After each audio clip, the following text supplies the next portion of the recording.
Lemlmts Pesyaʔ est stedluch est takwedlech yeah kamilch wilkenu wilston Lemlmts Tachini. We just want to say Lemlmts again for this second evening with online grammar with Tachini Pete. I'll turn it over to Tachini. Lemlmts Tachini. All right. Lemlmts Pesyaʔ.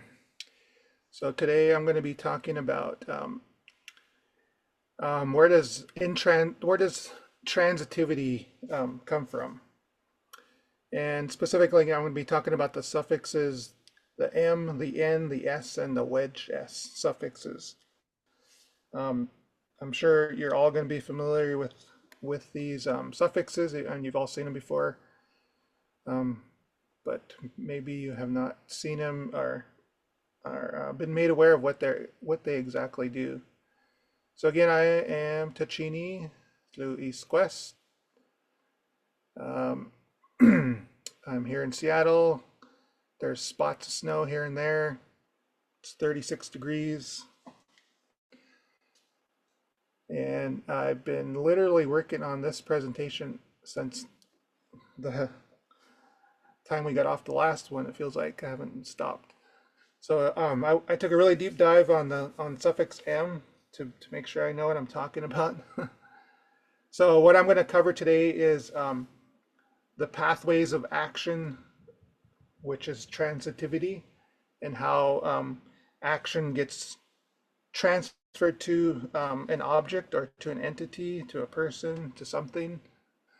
And that happens through the suffixes, the m, n, s, wedge s, and there's a couple others that I didn't have time to get to, but I will mention them briefly toward the end.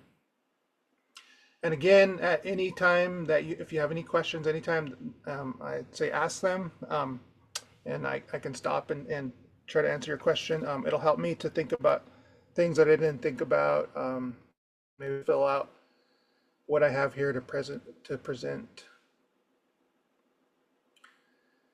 So transitivity, where does that come from? Like I said, it comes from all of these suffixes here that allow for action to be transferred to something else, which is transitivity.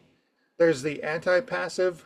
I don't like that word anti-passive because it's kind of confusing to me. But the suffix m, and it's probably the most prevalent suffix of all the suffixes. So if you want to learn one suffix, that would be the one to learn. There's the two transitive suffix. I call them transitive, but they're alone by themselves, they're not transitive. None of these suffixes are transitive by themselves. They require other things to make them transitive. But they do start the transitivity in a word, the n and the s. The n is direct and the s is causative or intentional. The two ditransitive ones, again, they're also they're just precursors to ditransitivity, which is the wedge s and the barred l. Both of those are suffixes that have built within them ditransitivity. And then there's the plural transitive, which is probably the most unfamiliar one, but you will recognize it in it's within many other suffixes. And I didn't have a whole lot of time to really flesh that one out and present it, but I will talk about it briefly at the end. And then the stative suffix, which is the t, which is a very common suffix as well. And it's the combination of the stative and the transitive, ditransitive suffixes is what initiates transitivity from a verb. So you'll see that when a verb is made transitive, it's intes or stes, and that includes the nt, which is the transitive and the stative. They get combined together and they form the transitive. So that's kind of how it's all built. Just as an overview. So what is transitivity? Again, it's intransitive is an action that exists without a direct object, like run or sleep. You're not doing something to something. You are either experiencing the act, um, and there's no direct object, and there is no object in an intransitive form. Transitive is an action that's directed at something, like hit the drum. So there's a directed action at something. Ditransitive is where the action is applied to multiple entities. And the best example is give, because when you give, you have to give something to someone. So there's two entities there. Stative is an action that is a condition or a state, like it is broken is an example of a state. Um, so there's those definitions there. Anybody have any questions on that? Robert does.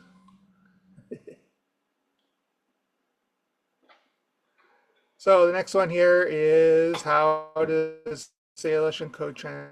You kind of said that.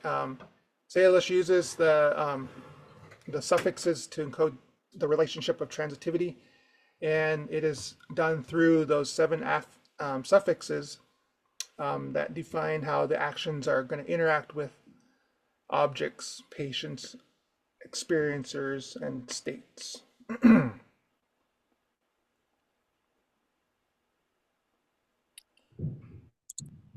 So how do these suffixes carry transitivity, and what does carry transitivity mean?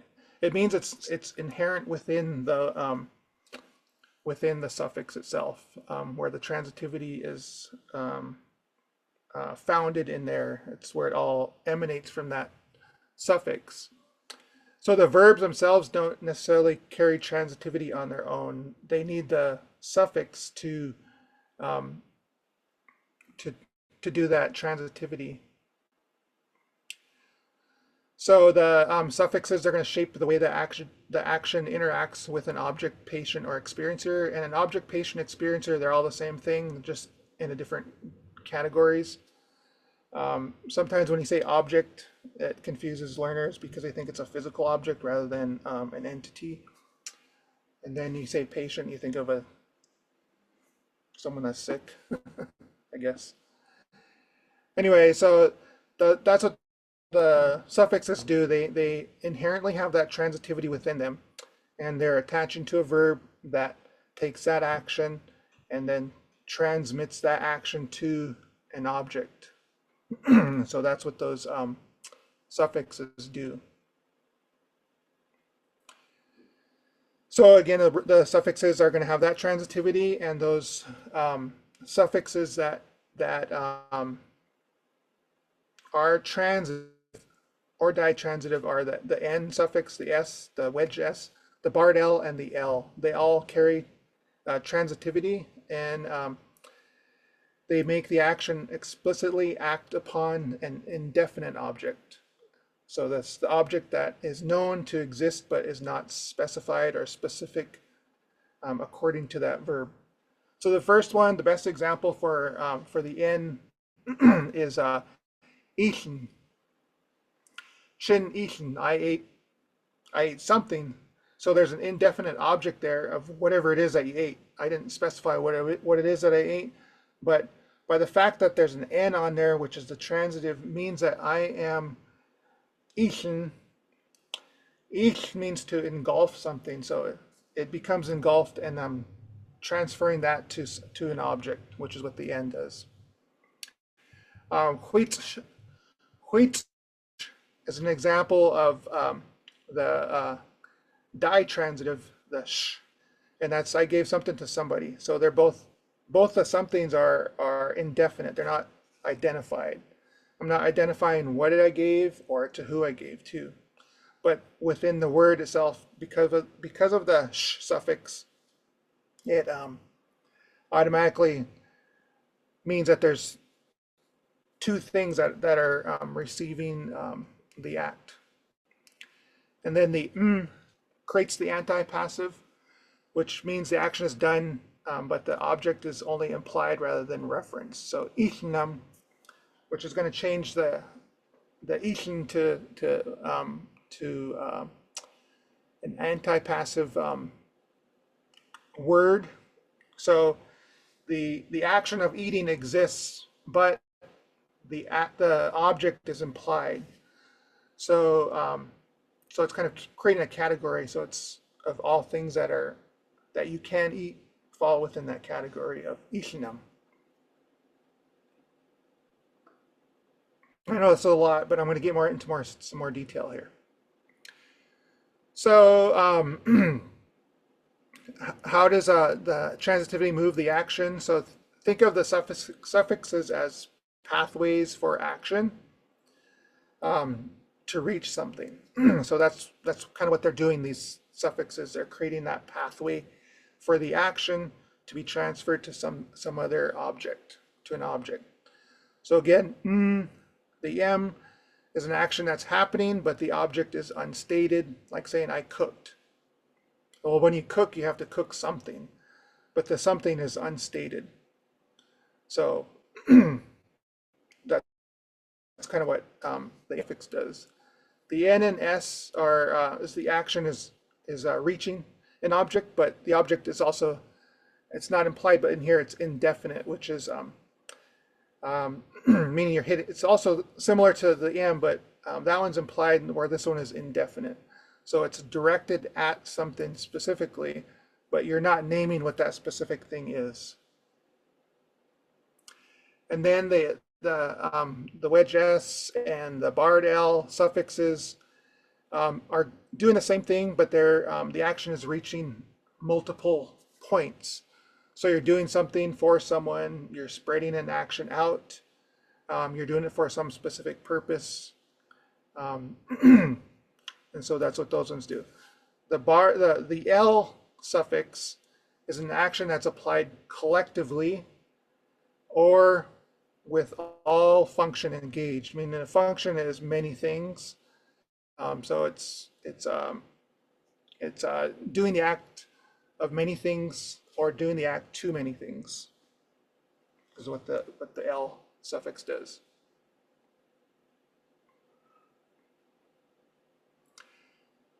So the again, the M suffix means to do to something. That's the most basic translation of how you can apply that to a word. Is to say, when you get to the point, well, let me use this example here first. So what the M does is it's going to lower object focus and it makes the act general. So it's kind of generic. So the example here is "tishkum," meaning I sweeten some liquid.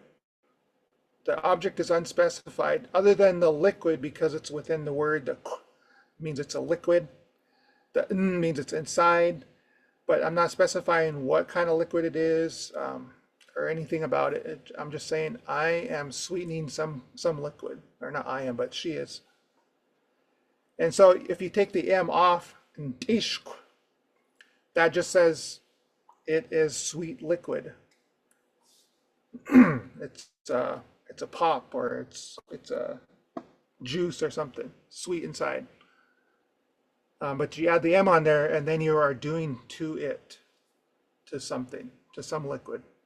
She sweetened some liquid. "Tishkum." So again, it's be the difference between I cooked and then I cooked something specific. And this little thing up here I created here just to show the action to some unspecified object or implied object.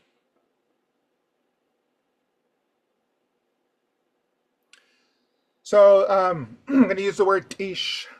Tish. Tish means to be by itself without a verb in there, means that sweetness exists. And again, that's the root shell, what I talked about last week. That's where the fundamental information of the word is contained within those two consonants. So tish means sweetness exists. you add the vowel I in there, which is a resultive vowel, meaning it results in something. So when something is sweet, ish, it means that it has resulted in a sweetness.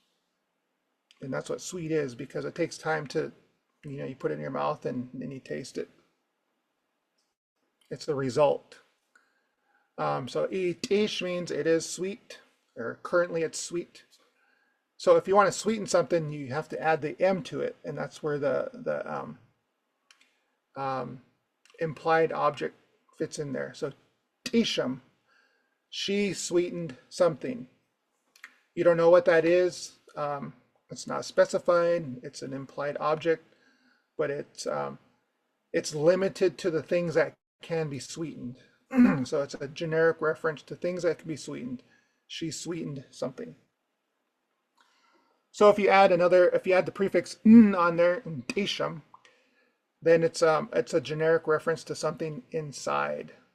She sweetened something inside, or inside something. Could be liquid, could be I don't know, mush, something inside. So that in ishkum at the bottom there, that is again, it's building onto the word, and now you've become more specified, and you're referencing a liquid now specifically. Where the one right above it in tisham could be a liquid too, but it's not specified as a liquid, so it could be other things too, where an inside thing would be sweetened. So in tishkum, I sweeten some liquid. So some other examples here to show you what the M does to a word. Huist. Huist means to walk, or to start off, meaning you're walking. So you add M to it, and you say huistam. She made someone walk, but it also can mean she or he made something start, like a car, because it's starting off. Huistam.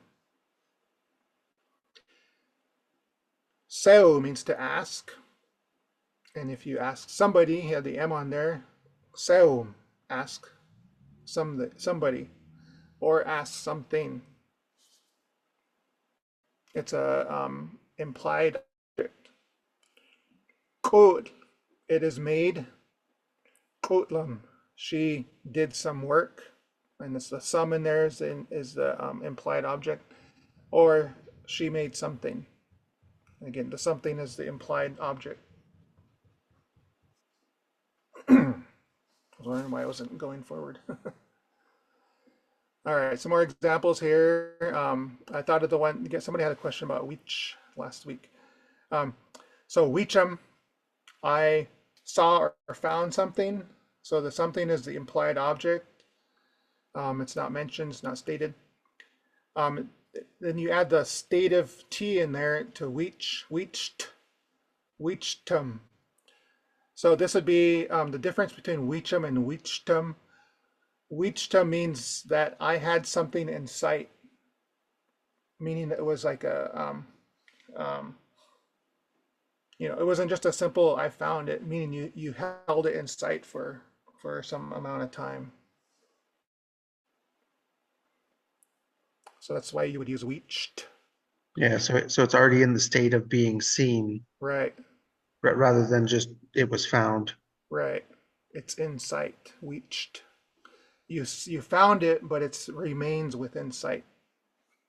Whiched. And then it's probably another familiar word here, quedlam. Quedlam is a song, and it has the M on there, so it means it's doing something to something. So qued is an expression of voice or sound, and it's to be the expression of voice or sound, which is where song comes from, quedlam. Because the song is making the voice be of whatever that song is, whether that's an animal or something, represents something. Nak, Naq is she, he, or it is stolen. The A vowel makes it a stative word, so naq all by itself means it is stolen. Now to change that to do an act to something, and you add the M on there, naqom, naqom. She stole something. So there's an implied object in there.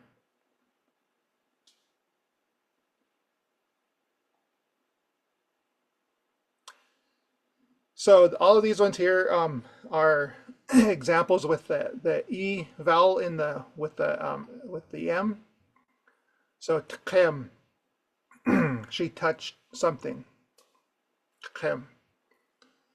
Tchem, tchem is piled up something. Tchem. So something that's piled is E. Itak. Itak. And so what the E does in this here is it makes it embodies that action of transferring the action to something. It's an embodiment of that act to something. So M, she searched for something. M is the lightning struck something, or she struck something with an object, threw something and hit something.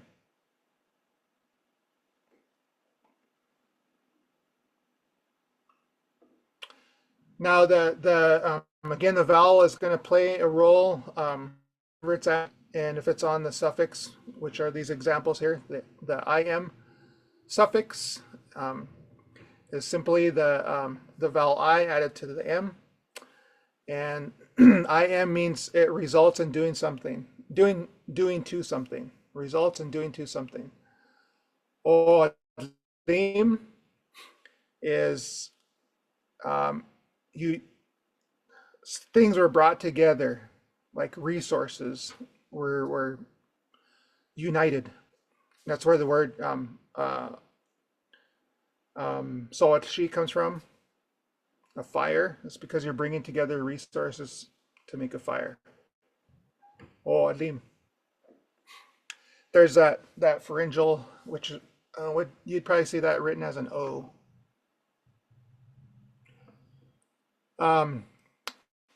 Team is to restrain something, to trap. Chim is to tie something up. Again, you're doing to something. So if you notice in all of these here, that they are all resultive words. So odlim is the result of bringing things together. Team is, to restrain something takes a process to do, and then it results in a restraint. Chim means you're tying something up, which again is a process you have to go through in order to achieve it. Once it's done, it's chim, you tied it up. Idlim is mean you throw something and you hit it, you wound it or something. You'd probably see this spelled with an I-L-I. Idlim. Again, it's a process and then a result, and that's why the I is needed in here, or is used in here with the M. So again, the I is always a result. The E is the embodiment of. The A is a significance or a special state. And the U is inherency, potential, or capacity. So again, some more examples. Kamin. Kam means to be at rest of multiple objects. Kam, resting. So if you're putting things down, it's going to be a result. Oh, I put the wrong one in here. This is supposed to be in a different section. So ignore that for now. Qsim, scratch. So qsim again is a process which results in qsim, you scratch something. Padlim is something that's made to float or drift. Like if an object's on the water and it drifts away because of the wind or because of currents or whatever, padlim, it's made to drift or float. Ta'lim, you're untying something. So again, it's a process that happens and it results in the untying of something. So again, that's why the I is in there.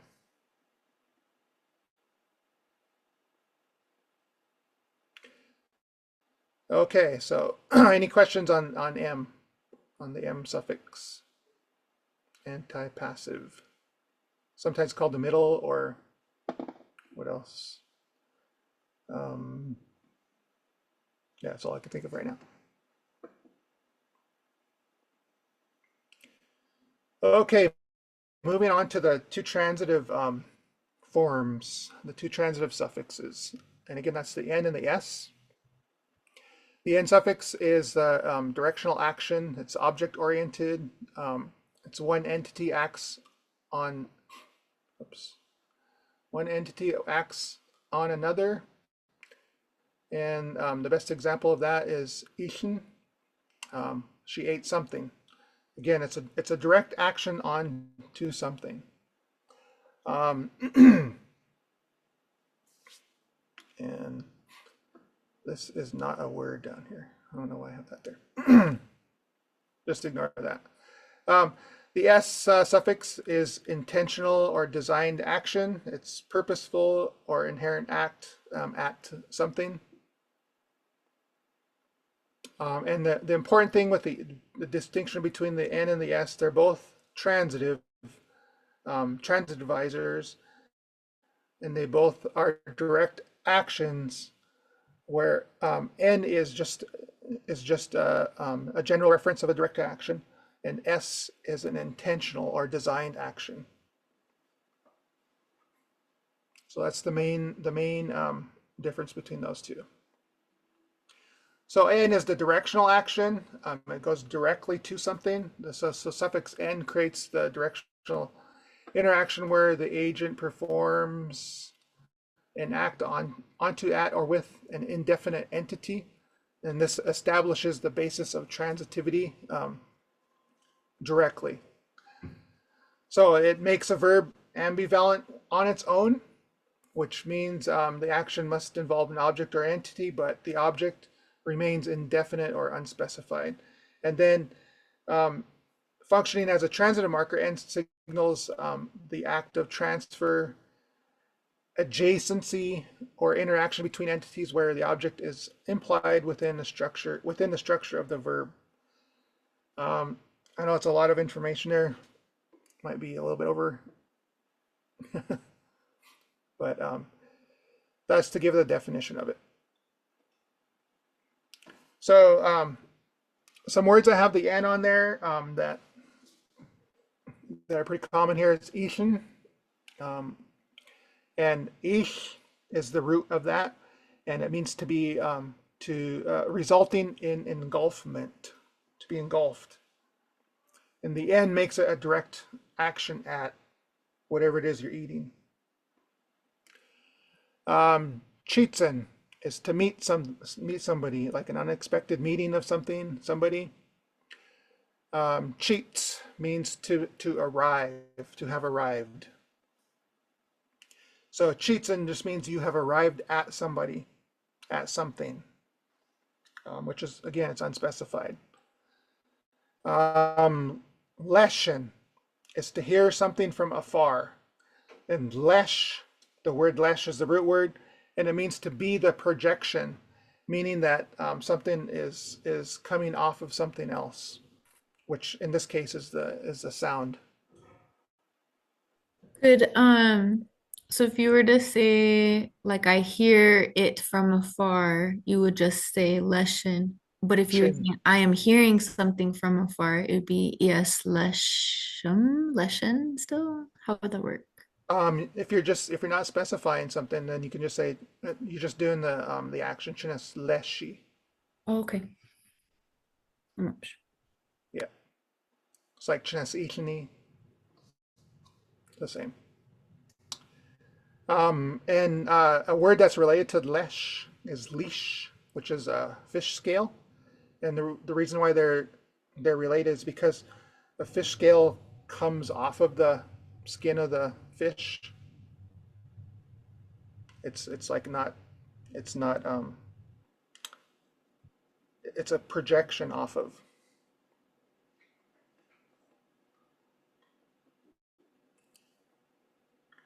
Some other examples here where the n is within the word itself is atneus.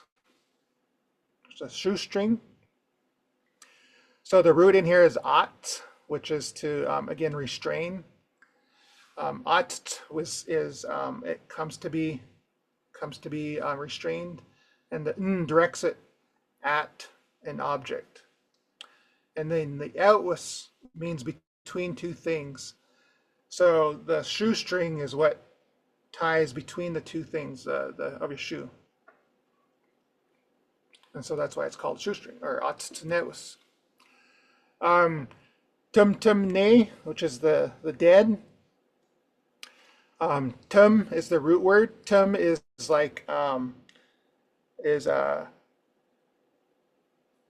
kind of like, well, it's related to Tom, which is not, but tum means to be like connected, but not connected anymore, kind of in a sense, if that makes any sense. Another word, tumwad, which means like cave in, like rocks above fell down. Well, they originally started up there at the top, and then they came down. Tumwad.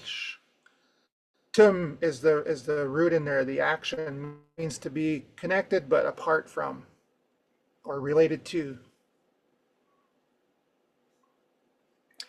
The word for 10 and 6 both have the n on there, and it's directing an act as something. In this case, it's either the metaphorical or the visual act.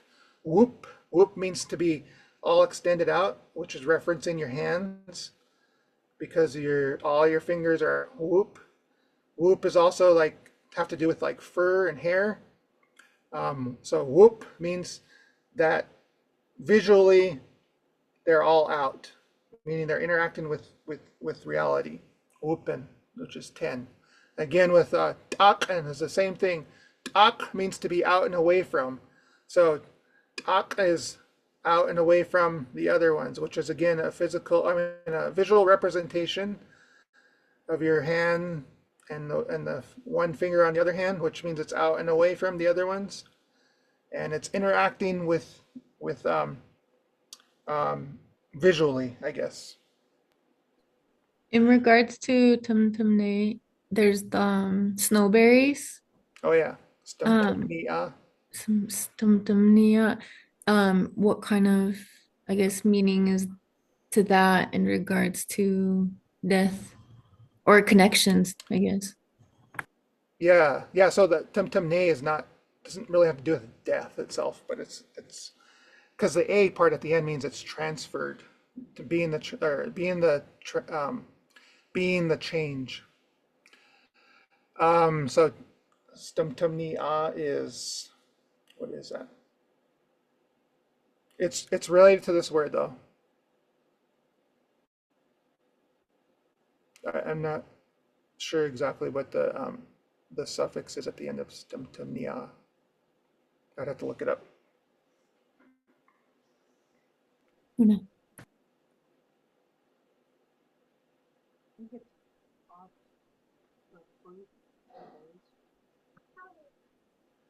So again, the suffixes they all have the ability to take on a vowel, and the vowel is gonna influence what that suffix is or what it means. And so when the I is with the N, which you get the suffix in. So this is results in a direct action to something. So I started with this one back on the other slide. I accidentally put it in the wrong one. Kamin. So come means to be at rest, things at rest. And kamin means put down at rest. So you're putting things down. So it's a result. Again, it's a resultive action.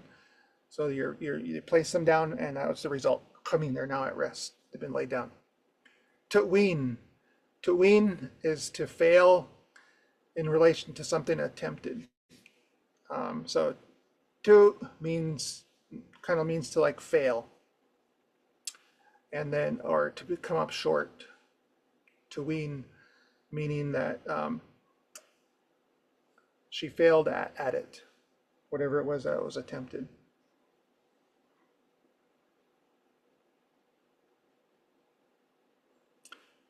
So the U vowel can be used with the N, and this is an intrinsic action to something. So the word ehkunum, and that pharyngeal there is going to sound like an E. Ehkunum is the people or animals making sounds. That's like they're making sounds, but you can't really distinguish what the sounds are or what they're coming from. You just know that they're making sounds, like talking or animal sounds. So they are inherently, the sound maker is inherently projecting that sound out. And that's what the un means. It's an inherent quality within them that is interacting. So you can change that to the antipassive, which is ehkunum, where you're adding the M to it. And so this means that it's making sounds directed at something. So this is the implied object. And then it falls within other words too. Ktunt is an example. So kt is the root word, the root shell, and kt by itself means like eminent. That's the best way I can describe it. Eminent. So ktun is inherently it's eminent, and then the interaction part of it is the visual aspect of it, meaning it interacts visually with the world. So it's an inherent thing acting out. So ktun is it's an emanating out. And then the T makes it stative, so it is big.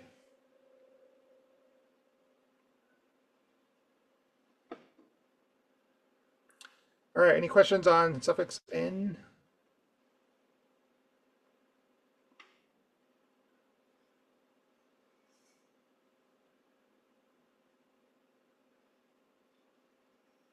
Okay, move on to the suffix S. And this one is the intentional or designed action to something. So S is going to denote an intentional or designed or self-activated act, and it forms the basis of the causative transitive. It imparts a sense of purpose with directed action, creating an ambivalent form where an agent performs an act at to with an implied subject or object. That should just say object, not subject. So, so this intentionality may stem from a conscious effort, an inherent motion, fundamental design to act, and it's whether expressed visually, physically, metaphorically, or figuratively. So, so it's all about intentionality or design, is what the S is portraying. So at the core, the S suffix represents a self-activated action. It's the initiation of an act of its own cause, and it can describe like a conscious effort, a deliberate, a willful act. It can be natural motion or energy, which is an action that occurs by its own force, like fire burning, or eyes looking face, projecting identity. It can be a fundamental design to act, which is a structured intent that manifests as an outwardly visible or perceivable action. Again, this can relate to things like fire, face, eyes, berries, lots of different things. So to give you an example, just building up a word here from Pid is the root shell, which is the 2 consonants. And what that contains is it means it's yielding, unfixed, has no direction, it's unrigid, it's variable. It can be all those things together. And that's what Pid means. It's a condition or a state. So Padlim, again, you're going to add the im to this one here, and again, it's a resultive. So made to drift, meaning that something didn't have a fixed position on the water or on the land, and it's blown along by the wind or by currents or by something. Padlim, made to drift. In Padlus, this is to turn your head or your face. And again, it's the Pid means it's unyielding, meaning your head is free to turn. The us means it's an inherent design, and it also can relate to your face too. So the root word pid, which is going to be a result, so it results in a yielding condition, come to be unrigid or unstructured. So this is found in the word to go inside in pilch. The reason why it's used within pilch is because it's a collective of individuals who don't move as a unit or as a single entity, but they move as like a fluid movement. They're unstructured. And so then we get to pud. Pud is like intrinsically yielding or unrigid. It has no rigidity to it. And so when you kill something, your puds, you are intentionally making it unrigid, basically. Has no life in it left. Pud. So this is just to show you the example of how words come together and are built, and what the little different parts can mean, or what they do mean. And so Pid is also related to Spokane's word for coyote, Speedlia, which is Pid again is Speedlia pretends to have no direction. That's kind of what the word says. Pretends to have no direction, or appears to have no direction. But he's tricking us all.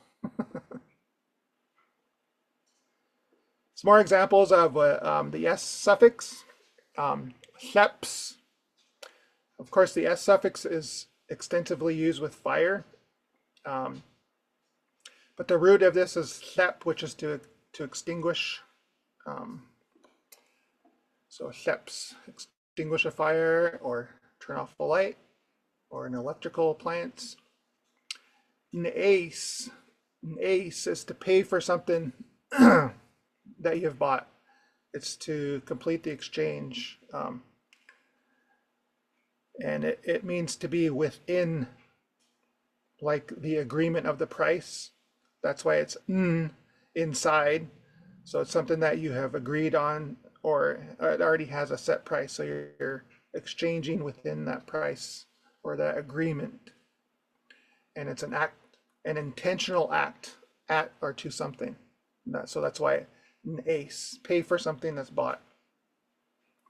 Quatus is to show acknowledgement or affirmation. It's like to do a head nod to somebody. Quatus. It's to acknowledge somebody. So the S in there is what is the intentional act at something.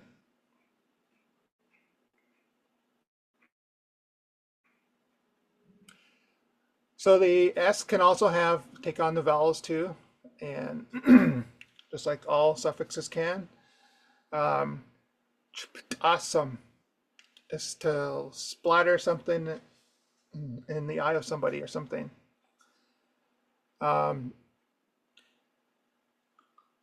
Must is diarrhea, has diarrhea. And so those are two examples with a special intention or design or significant. It's also found in the suffix for sky or day, asked, asked.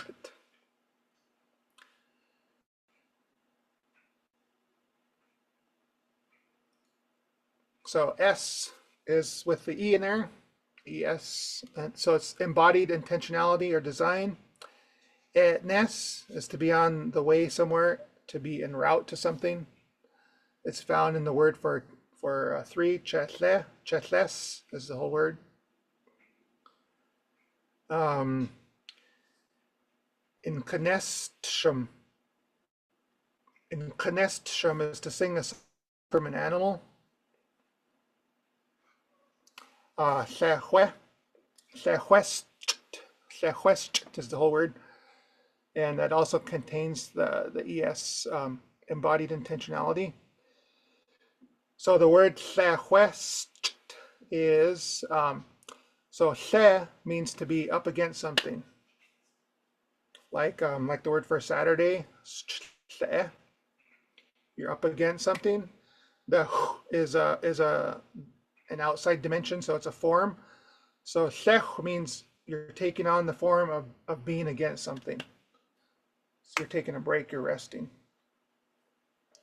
So S, the ES is you're embodying that intentionality, resting. The ch means to be the inverse of something, and then the t is the state of.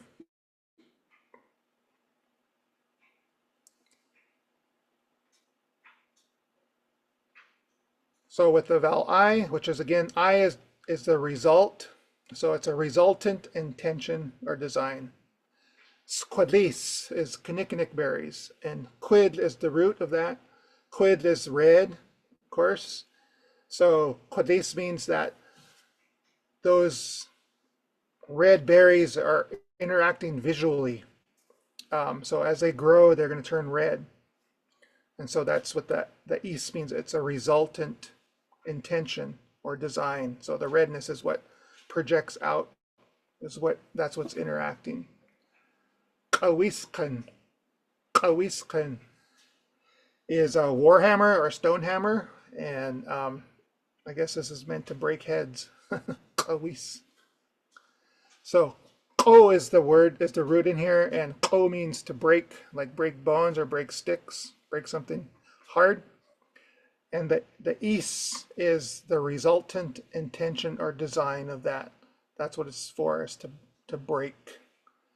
It results in breaking something. And in this case, the something is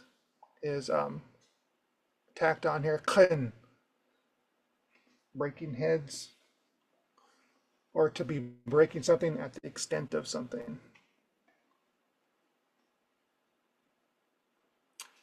Us is means the inherent intentionality or design. This is most often associated with eyes, also fire and other things too. And the reason why it is used with eyes is because our eyes are designed for what they do, and that's to visualize things, to see things. Tinnamoose is something that's stubborn or worthless, unimportant, does nothing. And tin means to be structured or ordered, which seems to contradict what stubborn or worthless is. But the reason why tin is used, tinnum, remember, means to do something to something. So you are trying to structure this thing whatever it is that's stubborn. You're trying to put it into order.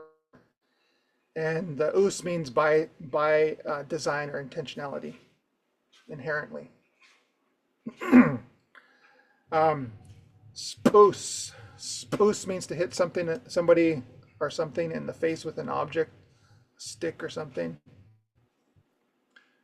Ōlus is to make a fire, which literally means to bring together things to burn. Od means to unite or gather resources together. And so the ūs means it's an inherent intentionality of that gathering, which is the fire. Pedchus, to turn back or to go back. And the root here is ped, which is to like turn over or turn around. And then the ch is to be the inverse. So in this case, pedchus means to turn back, to go back, whatever direction that you were coming from. Ksus is to be startled. So the root in here is kus, which means to be compact or to recede into itself. And kus means that it's a reduplication and it has happened out of no control. And then the ūs means by intentional design. So ksus means you got startled, like you're receding into yourself. Cesius is clever or smart. And so the root in here is C. C means like power or ability or ableness. And so Cesius is an inherent intentionality of using your power or your ability. So I specifically chose words that didn't have to do with eyes or face for the most part, just to show you that ūs is not just face or just fire or just whatever you might think it is. It's a much larger suffix that incorporates a lot more things.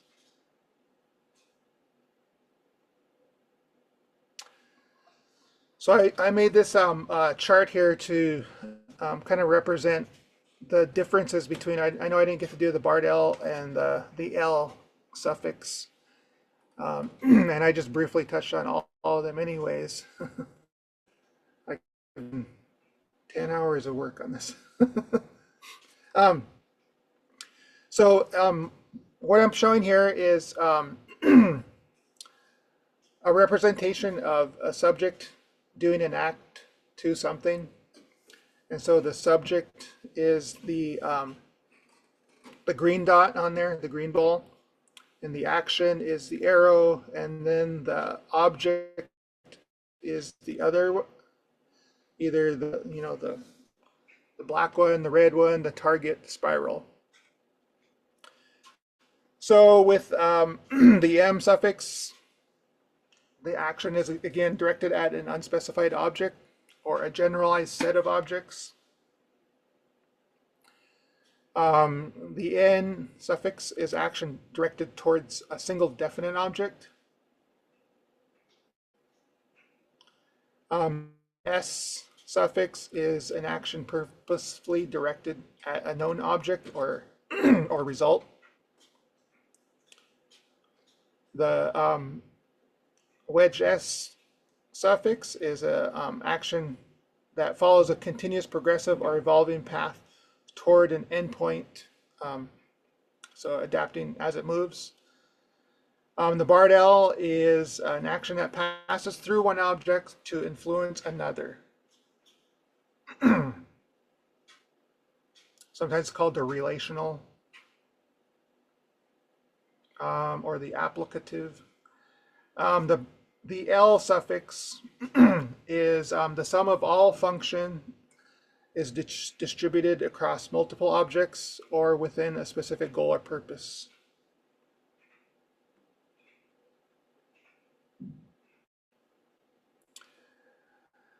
So let me talk about the wedge S now. Or does anybody have any questions?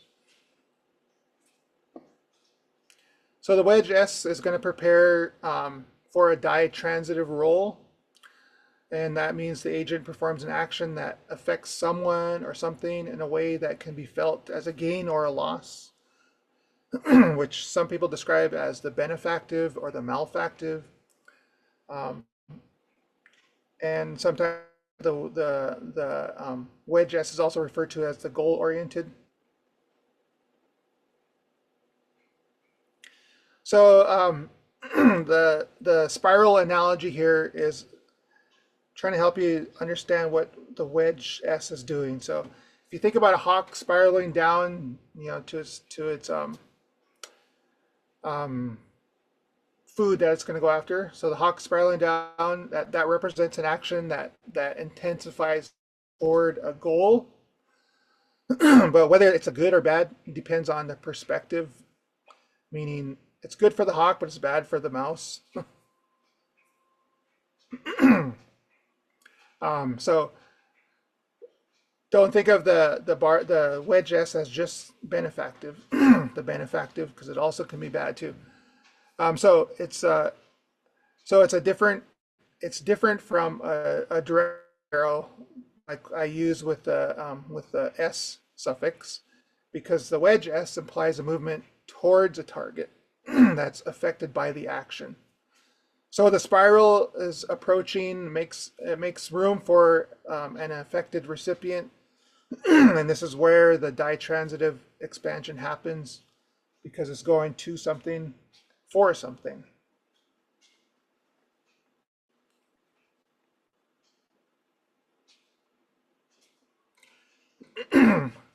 So how does the wedge S relate to people or tribes? Because this is very common use for tribal names.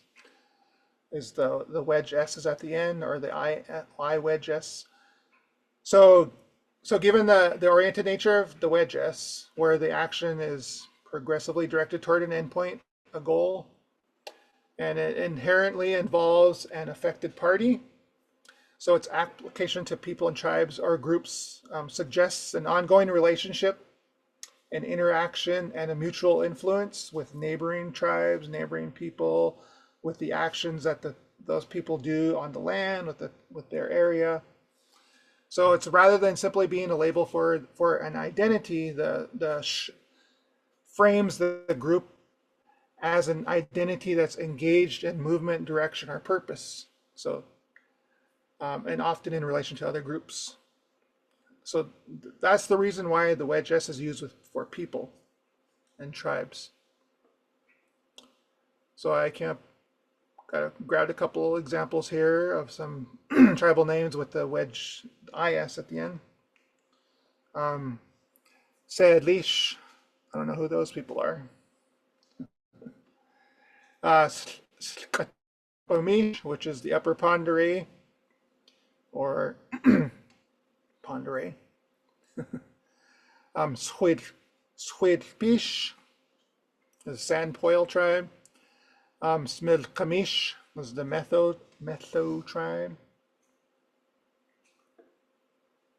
Those are Colville, right? Anybody know? I think so.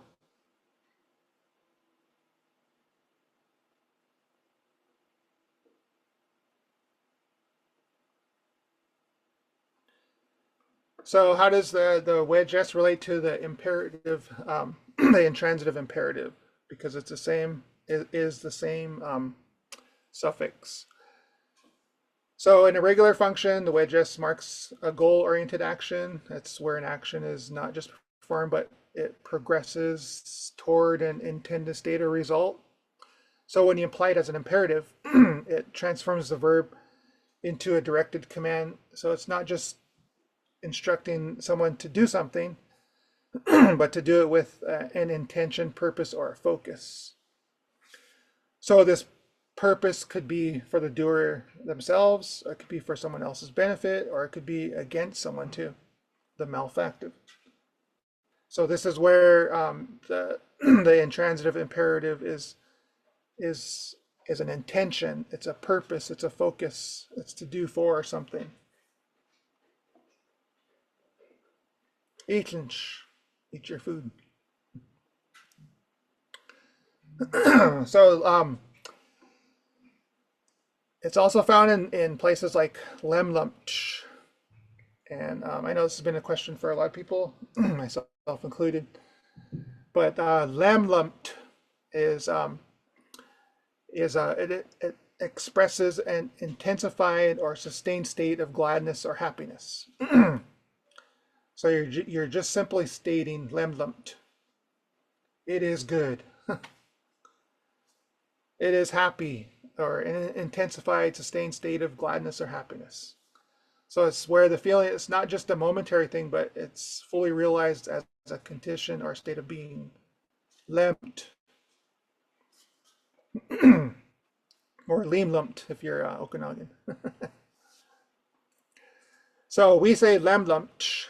So we're adding a benefit to it, is what it is, or a purpose.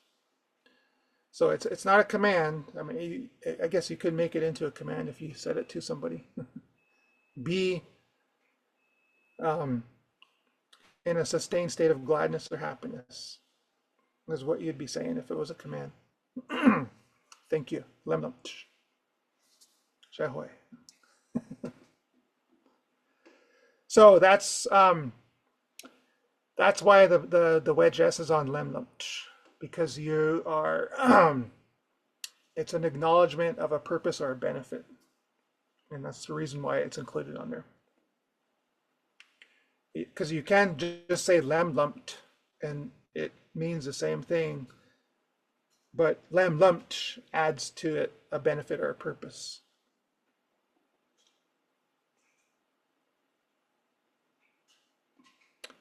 Some other words with the wedge S suffix, Salish. And this is what birds do, hawks especially. Salish is to scratch, grab, plant the claws into something. So again, it's for a purpose or a benefit. Shench. So this shen is the root of shench. Shen means to be, it's a special kind of covering. So where do all rocks come from? They come from the ground, which is covered by stone.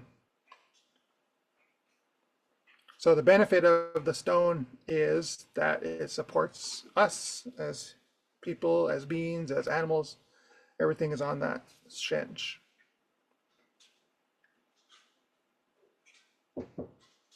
And then the next is imsh, and im means to result in procurement, meaning that the reason why we move is because we are going to seek resources. We're going to hunt. We're going to go pick berries. We're going to, there's certain things that are in these areas, so that's why we move.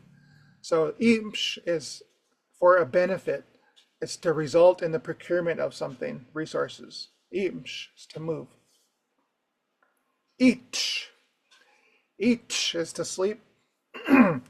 But the root of each is eat, which is results in dormancy, to be dormant.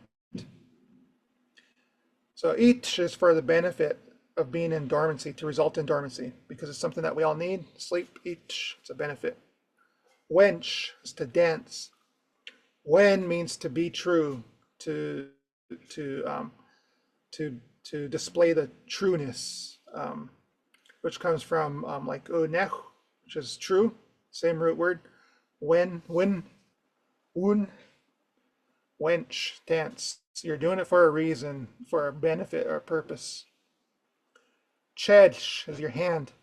Ched means to be engaging with. Be the engaging with, and that's what your hands do. They're for the benefit or purpose of engaging with things, and that's why they're called chedsh. Shahoy.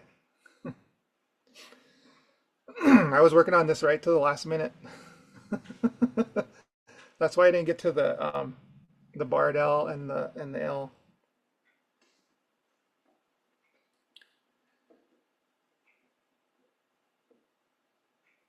Any questions? I was wondering if you could go back to the slide with the ʷusm and the ʷustum, and if you could just say it one more time, because for some reason it just didn't sink in Oh yeah, yeah, the I can, difference with the T in there. sure. Lemlmts. All right, can you see it now? Una. Okay. So ʷusm is I I saw or found something. And then ʷustum is I had something in sight. Something that you saw or found. ʷustum. So it's the stative form of wished.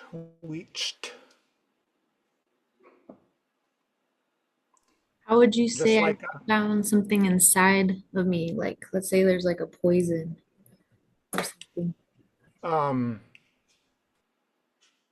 nu nuchin suit, I think. Oh, okay.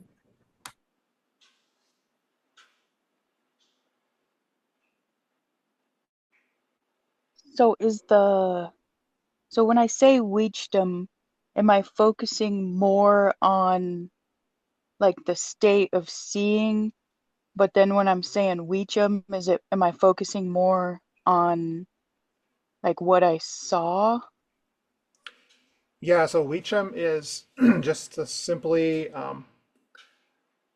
I saw something, found it. Something came to my vision that I was looking for. And then wished is more about like a longer gaze at something in a sense.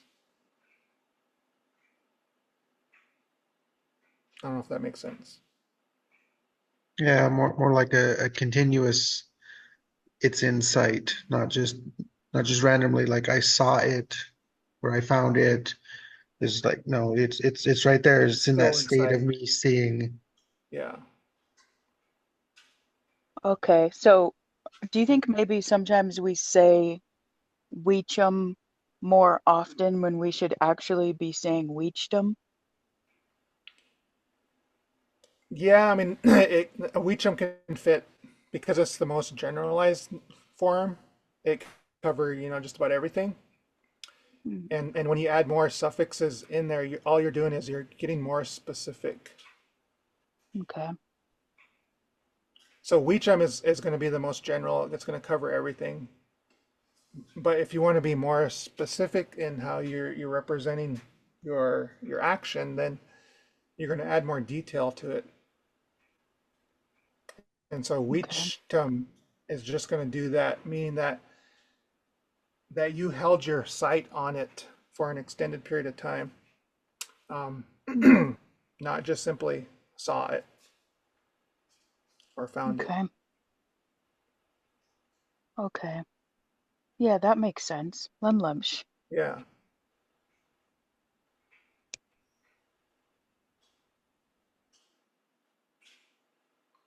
Any other questions? So right now, I'm working with my students on like ingemensch, angemensch, and even how to say like, oh, my heart, is puus, on puus. And I don't know what to call it, but it's just like a NS rule. So how that N drops when the next word starts with an S. And I Oh, was, hmm? yeah. That's morphology rule. Yeah. Morphology? Okay. Yeah. Does that with the suffix with N, are there other examples without the, I guess, the possessive of in on, where that N will drop, or will that N stay, especially with those verbs? If Yeah, the it'll next word's drop. it'll it changes to an I if an S follows it. Okay. I'm not sure. Yeah, I was gonna say the same thing. We were actually talking about that over the last couple of days. We had Chishanim. Yeah, Sheen is the root on that one. And like when you start to change the form of it, that N changes to an I. You also get that when you use the suffix like kun or kin. A lot of times that N will transform to an I. Yeah. If you guys ever have any questions, feel free to send me a message in email. I love getting questions because it helps me to gather what my thoughts to better explain something. So don't ever be scared to ask me a question because it really helps me a lot, and I really enjoy answering questions, trying to figure things out. If I don't know, I'll spend the next year trying to figure it out.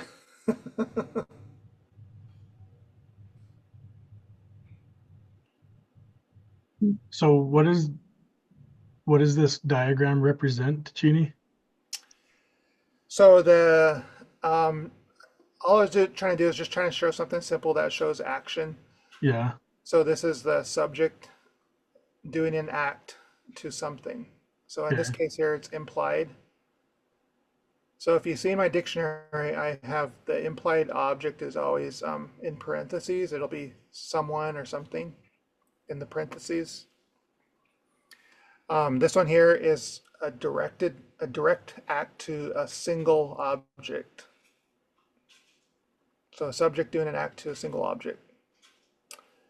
And then the S is an act directed at a target because there's intentionality in the S word, the S suffix. Yeah, So una. there's an intentionality to it. So you're aiming for something. You're aiming at a target. You're doing it with intention. And that's what the causative transitive is with intention by design. The wedged S is also directed at a target, but it incorporates like process, which is the spiral going to the middle. So the spiral, all these are the objects here. So the barred L suffix is again that's ditransitive too, and what you're doing is you're acting on one thing or you're going through one thing to act on another. And then the L suffix is almost the same as the N, but instead of on a single object, you're doing it to multiple objects. So do these suffixes work in both intransitive and transitive, ditransitive forms, or are they specific to one or the other?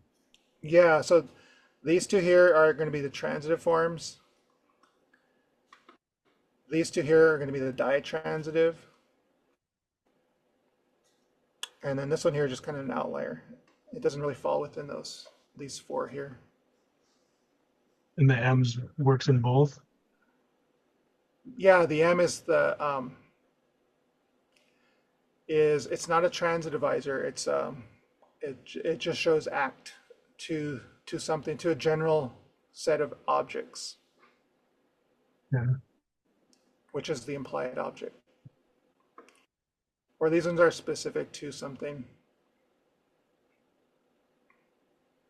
And is specific to a single object.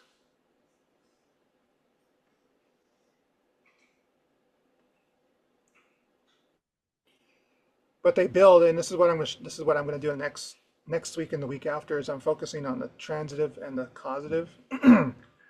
But and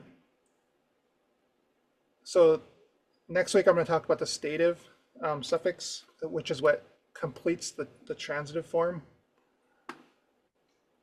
And I'm going to show you what it looks like here. All right, you see it now? Una. Okay. So the T is stative.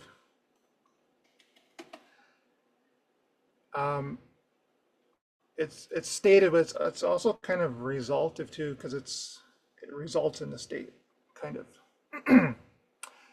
But so the N suffix, which is the direct transitive or the direct action, in order to make it transitive, you have to stativize it, which gets the NT. That creates the stative direct action, which makes it transitive. But it still doesn't say what, it still needs a subject. So And you're that's where saying ʷusm is intransitive? yeah, that's Okay. intransitive.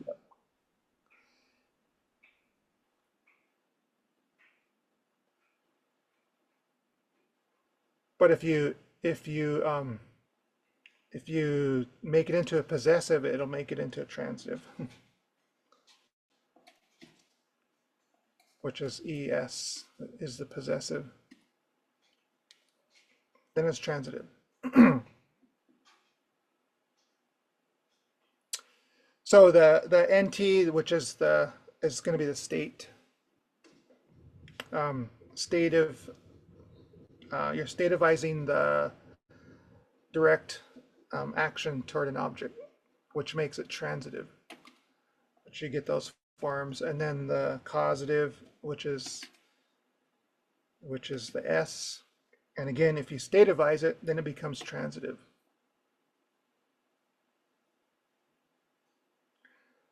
So you're just taking those words, and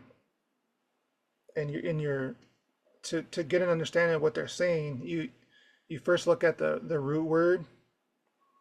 What does that mean?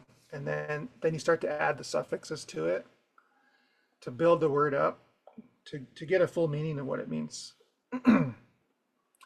Like the puts always has the S on there because it's an intention, and it's a directed act at something too.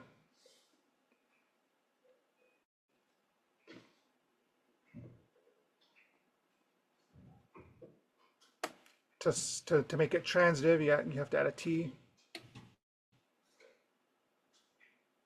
She killed somebody.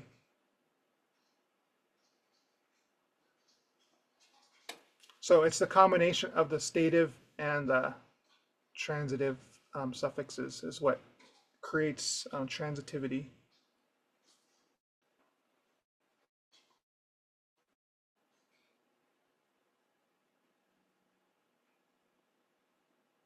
And next week I'm going to be going over the direct transitive, and then the week after the causative.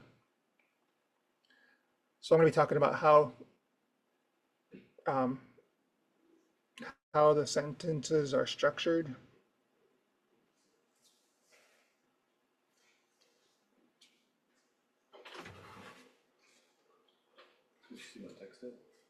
Yeah, come on.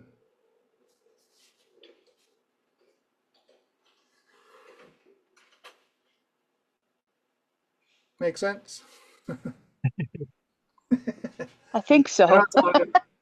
it's a lot of information, I know. Because it sounds like so when you put up the NT and the ST, it sounds like that N and that S, like they're doing the same thing in transitive and intransitive, but then you put the T on there to bring it into the transitive. Right. So then you're combining them. Yeah, okay. So that's pretty cool. Yeah.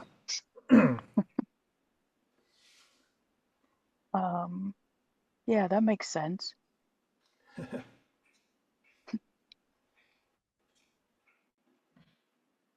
all of the suffixes are are like that too.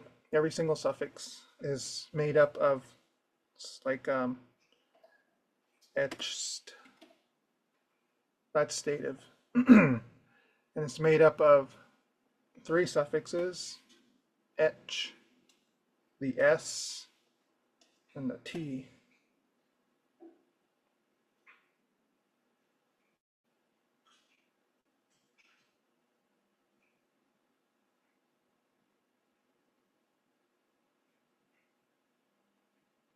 So your hands do things, 2 things.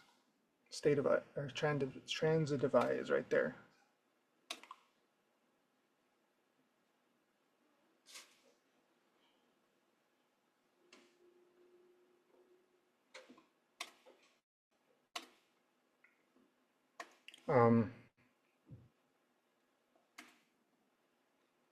Ox.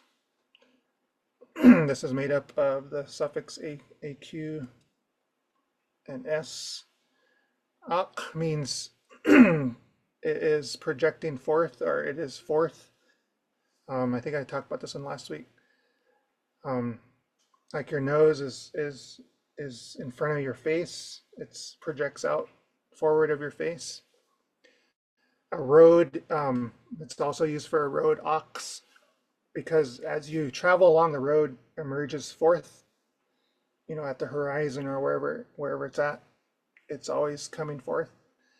And the S is just saying visually, it's interacting with me visually in that way. So it's by design, by intention. That's what the road does. It visually comes forth to me. My nose on my face is always there, and it's visual to anybody to see. It's by design, by intention. It always remains forth of my face.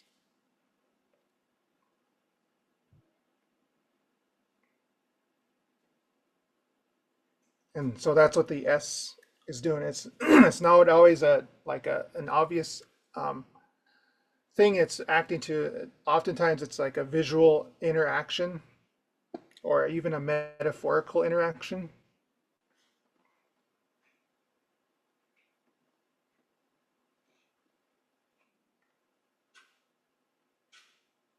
Everybody still there?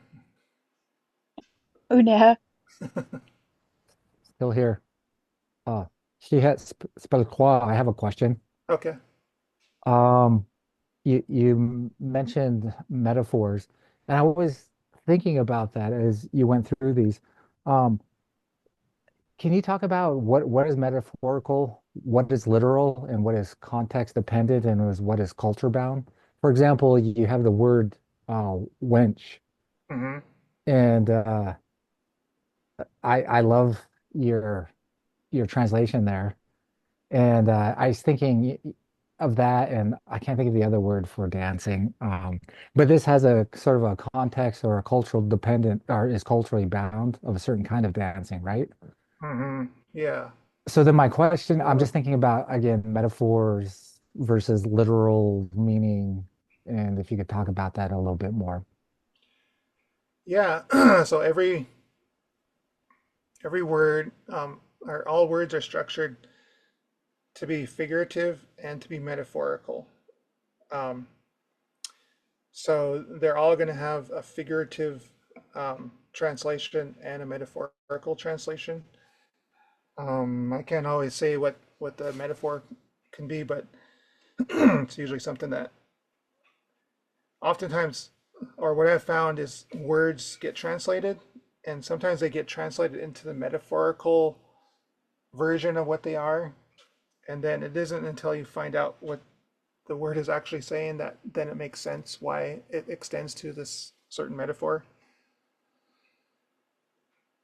But it's always about what action is happening, how is it happening, and then how is that perceived through metaphor. I can't think of an example right off the top of my head though. Yeah, help. Yeah, well, a word that comes to mind for me is uh, if someone was to say Tachini Pete, um, if I'm remembering that correctly. Pot. Pot, yeah. You're just a blob. Tachini Pete. Yeah, that could be I'm played out. I'm just being a couch potato. Um, or it could be literal too. If you were to be, I guess, dropped from the sky and splatted on the ground, Mushy. that would be literal. Yeah.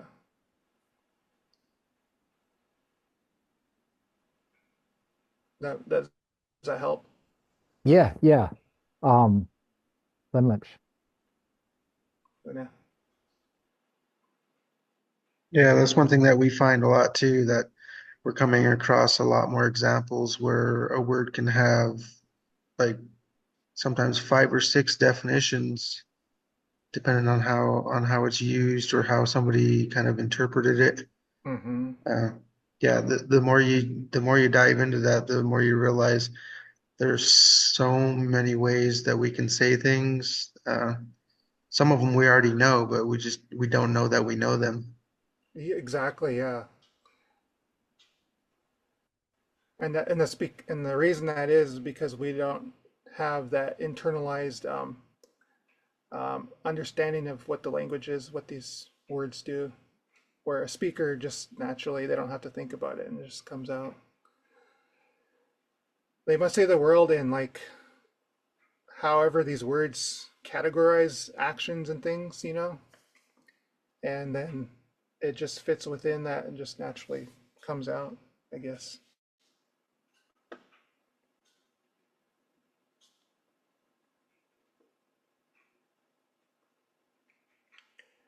You guys want to see, is there anything that you want to see next week specifically?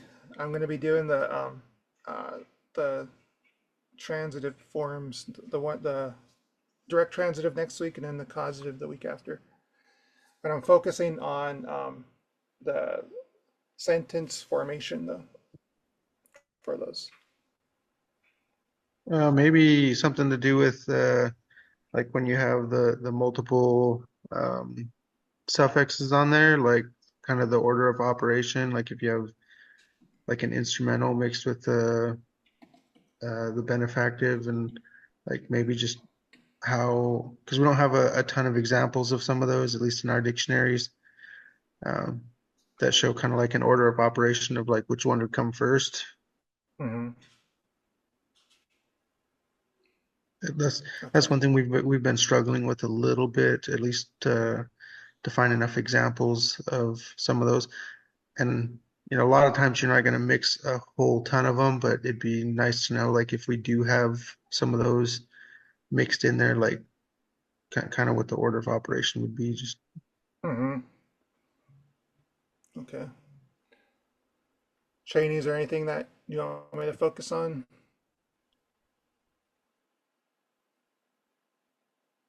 So when you get into sentences, will you get into like how the T's used and the and shu? Yeah. Yep. Yeah, that's gonna be the focus is Yeah.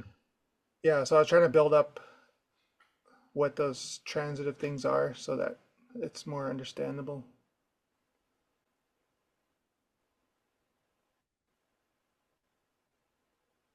Well, that was a good one, Tachini. Yeah. I remember when I was learning that my confusion of how come the one the regular transitive is used and why is the causative? I remember having those questions like why the heck is this one used this way and why is it used that way? It never made any sense. And you Mhm. ask an elder and they'll just say, well, that's just how it is. yeah, we got a lot of the same too. That's just how we say it. Hmm. And then as a learner, like, well, why do we want to know the rule? Why do we say it like that? And why do we only say it this way but not that way? Hmm. Yeah, But the causative one, that was the probably the most confusing one for me. Took me a long time to figure out. yeah, it's kind of difficult, especially when you come across like one that's has an exception to it or is not like the others. Those ones tend to throw us off a little bit too. especially if we Mm-hmm. don't have examples to back up how we think it should be. Yeah. I, I think you know that this is it's really good and helping us understand things, but I think people really seems like people like when you talk about roots. And so maybe if you like for the end of your presentation have a few words that you can break down again, some different words like you did with wench, Mm-hmm. just for kind of to end it with some fun. I just think people like to see how our words break down. Yeah.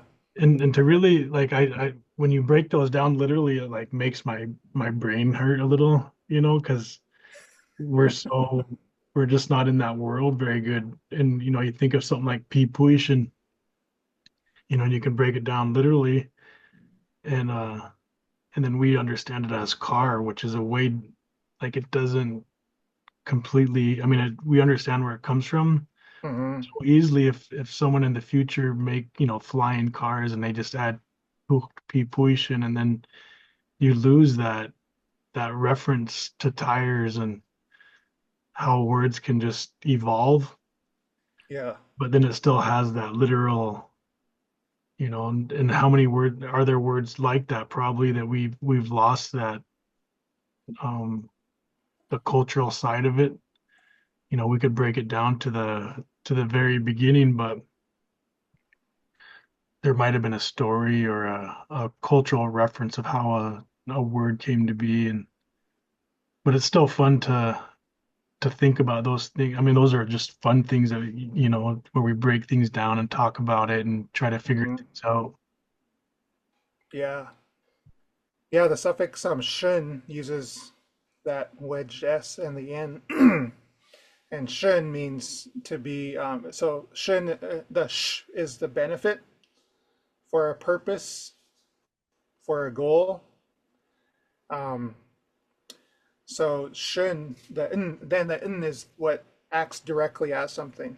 So the reason why your feet are shun is because it's for a purpose to directly act at the ground, the surface, or whatever. So that's why it fits with like your foot or your leg, because if you think of your leg as an object, that's what's interacting with the ground. But if you think of your foot as the object, that also interacts, or a tire, or a leg of a chair or a table or anything that interacts with a surface is going to be shin. So that's where we as learners like to pigeonhole our understandings into shin always means foot. And Yeah. so we aren't open to other things to allow us to expand. Oh, nah. It's hard to break your It is. when you're the it's not your first language, and so then you can't grab onto something and you learn it. Mm-hmm. You're like, I got it, man. I finally learned something, and you want to stick with it, Yeah. do or die. Right. Yeah. That's the way it's written in stone. Yeah. No, I was told that means foot, Tachini. Like, Don't mess up my order. yeah, Yeah, I was like the stories that go with some of those too, because it gives us an insight to our elders' worldview, which is way different than our current worldview. And so when you get those stories that go with like apoition, when they're talking about the wrinkly tracks, you know, it gives you an insight to like if you didn't know what that was, how would you describe that? And that's that's Mm-hmm. that's our people's insight into how would they describe something that they didn't know about. How no, do you say when how do you say when something is ready, like a berry or bread? Yacht, Yeah. And then yeah, so it's E is the root of that, and what it's describing is something that expands. So berries, when they grow to a certain size, and then they're ready. They've expanded. Bread too. it Yeah. expands and it's ready. So ui, which has the u in there, which means an inherency to it, or intrinsic, or capacity, or capability, potential. Ui just means that it has the capacity to expand. So when Yeah. something's wrinkled, it's because It's shrunk. it's not fully inflated, it's shrunken. So ui means it can It has expand more, I guess. So that's why it's associated with the wrinkle, because it's kind of has the capacity. It can be bigger, I guess. Yeah. I guess I'm just kind of fascinated because I'm just thinking about like I don't know how far you'd have to go back for when maybe we were just one group of people, 20,000 years ago or something. But that proto-Salish, like, because I was talking to a gal at Chief Seattle Days in Squamish maybe some years back, but she was, I seen a sign and she had I know the some of the Salish out here, like the Lishutsid and the Sklalom and it seems so different to me. I can't even wrap my head around it sometimes, but I seen her have a sign and she was just selling some botanicals or something like her. She was wild harvesting. And then, but I seen her sign and it said, her Sila helped her learn how to go out and pick. And I was like, oh, God, that's cool. Your grandpa did. And she goes, oh, yeah, yeah. She goes, you from Nanaimo? And I said, what? I was like, up on the island? And I was like, no. But that's the exact word they were using. So, like, how long has that been? That's going back to like a Proto-Salish thing where those archetypal words are so important to culture, like family, that those things stuck. But then other things seem like as the population spread and and geography and time. And I guess, these coastals out here, like we didn't really have a whole lot going on with them considering our peeps was way over by the mountains, man. But it's just fascinating to me, like what things are newer and might more, like Cheney was saying, like flying cars. I mean, like I'm wondering, yeah, like do we toss those things out and what are, how society works, what are those things that are such core beliefs or patterns of importance for people? Like, why do some of those things stick? Like Sila, I mean, Nanaimo, God, I've only been there once in my life. It's pretty up there, but it's isolated from like Seattle, it's way over there. And that it to be the exact word, exact sound was baffling to me. Yeah, there's there's a lot of words that are the same in Lashutsi. I took a couple years of their immersion classes that they had. There's a lot of words that are the same, and the grammar is pretty familiar too. Skui is one word that they use over here too. Yeah, they share a lot of similarities with the Coeur d'Alene language.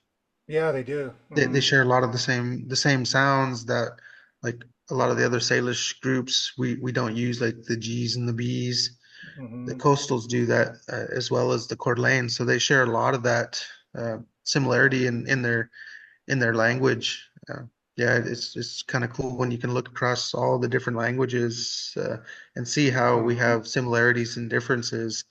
Just like I come from the lower Spokane, the Sketsichni, and we share a lot of similarities with the Colville dialects because that's who we interacted with the most. So we use a lot more Q's and K's than the other Spokane dialects. And yeah, it's just cool to see how those will eventually start to change based upon those interactions. Yeah, it's kind of cool to see those. Fascinating.